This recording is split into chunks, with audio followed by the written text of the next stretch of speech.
तो last episode के and पे हमने देखा था कि हमारे फेंग हाओ को एक रिंग मिलती है, जिस रिंग के अंदर सारे इंग्रेडिएंट्स होते हैं जो उसे चाहिए होते हैं। फेंग हाओ मास्टर ओयांग से कहता है कि तुम्हारा बहुत बहुत शुक्रिया, अब मैं यहाँ से जा रहा हूँ इन सभी चीजों को लेकर, और मुझे यहाँ की मार्केट वैल्यू के बारे में कुछ भी नहीं पता। अगर मैं यहाँ पर तुमसे कुछ ज्यादा लेकर जा रहा हूँ तो मुझे बता देना, मैं यहाँ पर इसके बदले में तुम्हें अच्छे से कंपनसेट करूंगा। अगर यहाँ पर मुझे कुछ और जड़ी बूटियां वगैरह चाहिए होंगी तो फिर मैं तुमसे राब्ता करूंगा और तुम मुझे वो प्रोवाइड कर देना। तो वो कहता है कोई बात नहीं सर, जैसा आपको चाहिए होगा, जब आपको चाहिए होगा, जिस वक्त आपको चाहिए होगा, आप मुझसे कह देना, मैं आपको सब कुछ प्रोवाइड कर दूंगा। 3 दिन के बाद यहाँ पर ऑक्शन होने वाली है आपकी इस जान लेवल की मार्शल आर्ट्स की टेक्निक की, तो क्या आप यहाँ पर ऑक्शन में आएंगे? तो वो कहता है पूरी कोशिश करूंगा, अगर मेरे पास टाइम हुआ तो मैं यहाँ पर जरूर आऊंगा। इसके साथ ही नेक्स्ट में माउंटेन के ऊपर का दिखाया जाता है। हमारा फेंग हाओ वहां पर जाने के बाद प्रैक्टिस कर रहा था। प्रैक्टिस करने के बाद जब वो थक जाता है तो वो जड़ी बूटियां खा लेता है। तो वो कहता है अब जबकि मेरे पास बहुत सारी जड़ी बूटियां हैं तो इन सभी जड़ी बूटियों को यूज करते हुए दोबारा से अपने स्टेमिना को हासिल कर सकता हूँ। इसका मतलब यह है कि मैं यहाँ पर दिन रात प्रैक्टिस कर सकता हूँ और दिन रात की प्रैक्टिस करने के बाद मैं यहाँ पर आसानी से ब्रेक थ्रू करके अपने आप को स्ट्रॉन्ग बना सकूंगा। इसी के साथ ही फेंग हाओ कहता है कि पिछले कुछ दिनों से मुझे यहाँ पर जब मैं आंखें बंद करता हूँ ट्रेनिंग करने के दौरान मुझे एक टाइगर की इमेज दिखाई देती है,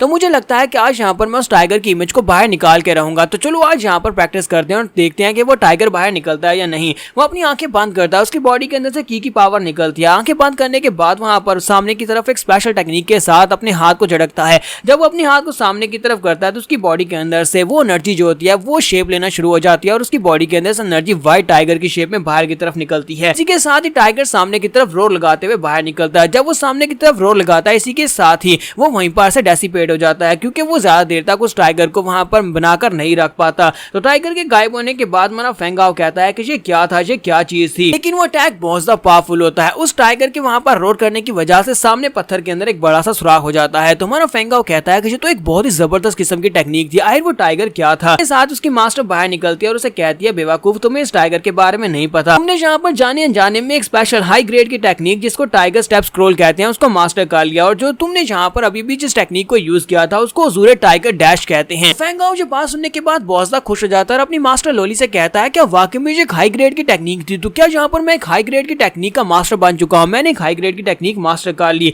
तो वो जोर जोर से चिल्लाना शुरू कर देता है, बहुत ज्यादा खुश होता है। इसी के साथ ही ऊपर की तरफ जंप लगाता है, कहता है कि यू हूँ मैं यहाँ पर हाई ग्रेड की जान लेवल की टेक्निक्स को मास्टर कर सकता हूँ और मैंने एक हाई ग्रेड की टेक्निक को परफॉर्म किया। फिर साथ ही उसकी कलाई वहां पर दर्द करना शुरू हो जाती है, वो वहीं पर ग्राउंड के ऊपर गिर जाता है और कहता है कि मास्टर मुझे बहुत ज्यादा दर्द हो रही है, मेरा हाथ बहुत ज्यादा दुख रहा है। कि मास्टर से कहती है कि बेवकूफ जल्दी से अपनी जड़ी बूटी को खाओ और अपनी बॉडी को रिकवर करो, क्या तुम यहाँ पर दर्द से मरना चाहते हो? तुम्हारा फेंग हाओ जड़ी बूटियां खाता अपनी बॉडी को रिकवर करता है, उसका हाथ ठीक हो जाता है। तो वो कहता है कि मास्टर यहाँ पर हुआ क्या था, क्या तुम मुझे समझाओगे कि मेरा हाथ क्यों दर्द कर रहा है? उसके मास्टर से कहते हैं कि मुझे समझ नहीं आती कि मैं यहाँ पर तुम्हारा करूँ क्या तुम्हारी तारीफ करूँ या फिर तुम्हें यहाँ पर डांटू? मैंने तुम्हें पहले भी बताया था कि तुम्हें पहले अपनी वर्चुअल बॉडी को एक्टिवेट करना होगा। तुम्हारी वर्चुअल बॉडी फिजिक जो है जब तक एक्टिवेट नहीं होती तब तक तुम इनमें से कोई भी टेक्निक को परफॉर्म नहीं कर सकते। हाई लेवल की टेक्निक्स परफॉर्म करना तुम्हारे पास की बात नहीं है जब तक कि तुम्हारी वर्चुअल फिजिक एक्टिवेट ना हो जाए। इसी वजह से तुम्हें अपनी बॉडी को फिजिकली स्ट्रॉन्ग बनाना होगा। अगर तुम अपनी बॉडी को फिजिकली स्ट्रॉन्ग बनाते हो जब तक तुम्हारी वर्चुअल बॉडी एक्टिवेट होगी तब तक तुम जान टेक्निक्स को लो लेवल की हद तक परफॉर्म कर सकोगे। यहाँ पर ज़ूरे टाइगर डैश की लो लेवल की पावर को यूज कर सकते हो, लेकिन देखा ना तुमने यहाँ पर उसकी लो लेवल की पावर यूज करने के बाद क्या हुआ, तुम्हारा हाथ दुखने लग गया। यानी कि अगर बैटल में से यूज करोगे तो फिर तुम खुद ही यहाँ पर हार जाओगे। फेंग हाओ कहता है अच्छा तो मास्टर ये बात है, मेरी बॉडी बहुत ज्यादा वीक है, इसी वजह से मैं यहाँ पर हाई लेवल की टेक्निक्स को मास्टर नहीं कर सकता, तो मुझे अपनी बॉडी को स्ट्रॉन्ग बनाना होगा। तो फिर ठीक है चलो यहाँ पर स्टार्ट करते हैं, मुझे मतलब यहाँ पर दिन रात प्रैक्टिस करनी है। तो मेरे पास अभी फिलहाल के लिए बहुत सारी जड़ी बूटियां हैं जिनको यूज करते हुए बार बार अपनी बॉडी को रिकवर कर सकता हूँ। तो फिर यहाँ पर दिन रात प्रैक्टिस करना स्टार्ट करता हूँ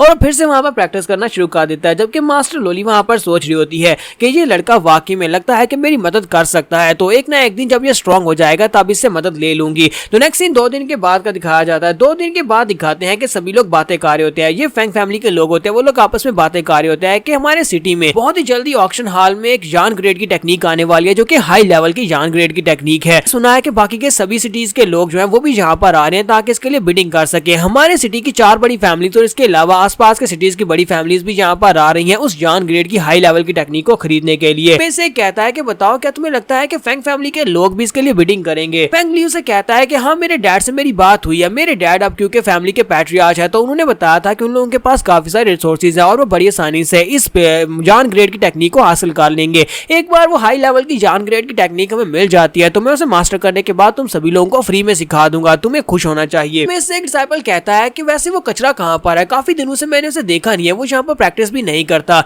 तो दूसरा उसे कहता है कि तुम उस कचरे का नाम यहाँ पर ले क्यों रहे हो, उस कचरे का नाम यहाँ पर लेने की जरूरत ही क्या है। मुझे लगता है कि वो बहुत सा शर्मिंदा होगा क्योंकि उसके बाप को पैट्रियार्च की गद्दी से तो जो हटा दिया गया, इसी वजह से वो अपने रूम में कहीं पर छुप कर बैठा होगा। इसके साथ ही हमारे फैंग को दिखाता है कि वो बाहर से प्रैक्टिस करके वहाँ पर आ रहा था और उनसे कहता है कि तुम सभी लोगों के यहाँ पर फालतू टाइम है तो तुम सभी लोग यहाँ पर ट्रेनिंग कर सकते हो, यहाँ पर आपस में खड़े होकर गप्पे क्यों लगा रहे हो। लोग उसकी तरफ देखते हैं और कहते हैं कि देखो जरा इसको, ये यहाँ पर हमारे सामने किस तरह से बातें कर रहा है, हम सभी लोगों को यहाँ पर मशवरे दे रहा है। क्या इसे लगता है कि ये आज भी यहाँ के पैट्रियार्च का बेटा है, ये हमारा यंग मास्टर है। दूसरा लड़का उसे कहता है कि अब जबकि यंग मास्टर फेंग ली यहाँ पर मौजूद है तो लगता नहीं है कि तुम्हें यहाँ पर आकर और ज्यादा प्रैक्टिस करने की जरूरत है, क्योंकि अब तुम फैमिली के यंग मास्टर नहीं हो और ना ही तुम्हें यहाँ पर ऑनलाइन कंपटीशन में हिस्सा लेने की भी जरूरत है। फेंग ली आगे बढ़ता और कहता है कि तुम लोग फेंग हाउस से इस तरह की बातें कैसे कर सकते हो, आखिर हम सभी लोग फैमिली है, हम सभी लोग फेंग फैमिली के लोग हैं और आपस में रिश्तेदार हैं। तो फेंग ली यहाँ पर अपनी महानता दिखाते हुए हमारे फेंग हाउस से कहता है कि फेंग हाउ, मैं तुमसे वादा करता हूँ कि आज एक ऑक्शन में हमारी फैमिली अगर उस जान ग्रेड की टेक्निक को जीत जाती है तो उसको सीखने के बाद मैं तुम्हें भी उसे सिखाऊंगा बिल्कुल फ्री में। फेंग हाउस की बात सुनने के बाद सोच रहा था मैं तो भूल ही गया था कि ऑक्शन आज होने वाली है,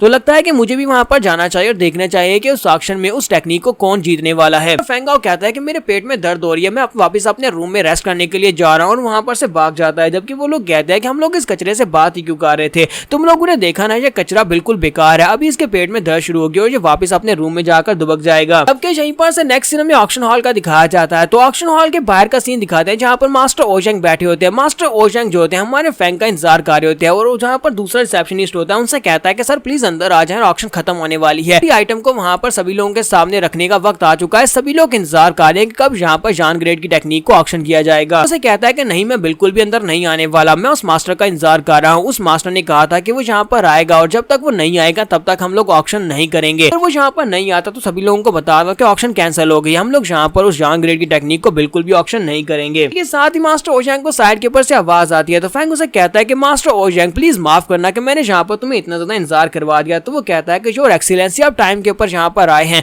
अभी हम लोग उसी बुक को यहाँ पर ऑक्शन करने वाले हैं, चले मेरे साथ हैं, हम लोग अंदर चलते हैं। मास्टर ओजेंग जो होते हैं उसे अपने साथ लेकर वहाँ पर अंदर आते हैं, जबकि बाकी के सभी लोग अंदर बातें कर रहे होते हैं कब यहाँ पर उस हाई ग्रेड की जान लेवल की टेक्निक को रिप्रेजेंट किया जाएगा और हम सभी लोग उसके लिए बिडिंग कर पाएंगे। मास्टर ओजेंग खुद कहाँ पा रहे हैं। तो रिसेप्शन वाला बंदा उनसे कहता है कि मास्टर ओजेंग देखो आ रहे हैं और साथ में एक मिस्टीरियस मास्टर भी है। सभी लोग कहते हैं कि ये मिस्टीरियस मास्टर वही है जो कि इस मिस्टीरियस टेक्निक को यहाँ पर लेकर आया, यानी हाई लेवल की जान ग्रेड की टेक्निक को यहाँ पर ऑक्शन करने के लिए लेकर आया है। इस मास्टर को देखो तो सही, इस मास्टर के पास से किस तरह की वाइब आ रही है जैसे कि ये कोई बहुत ही महान मास्टर हो, लगता है किसी बहुत ही बड़ी फैमिली का एल्डर है, फिर किसी बड़े सेक्टर का एल्डर हो सकता है। अपने चेहरे को छुपाया हुआ है लेकिन इसका लंबा कद देखने के बाद लगता है कि ये अंदर से बहुत ज्यादा हैंडसम होगा। तो हमारा फेंग हाउ सभी के कॉम्प्लीमेंट सुन रहा होता है, अंदर से शर्माते हुए कहता है कि मुझे सभी की बातें सुनने के बाद बहुत ज्यादा शर्म आ रही है, पहली बार कोई इतनी ज्यादा तारीफें कर रहा है, सभी लोग वरना मुझे कचरा कहा करते थे। और यहाँ पर हम लोग अपनी एपिसोड 08 का एंड करेंगे। नेक्स्ट एपिसोड में देखेंगे इन फैमिलीज में से कौन यहाँ पर इस हाई ग्रेड की जान टेक्निक को खरीद कर ले जाएगा। एपिसोड की एक्सप्लेनेशन अच्छी लगी हो तो कमेंट करके जरूर बताइएगा। चैनल को सब्सक्राइब कर दे, वीडियो को लाइक और शेयर कर दे। शुक्रिया।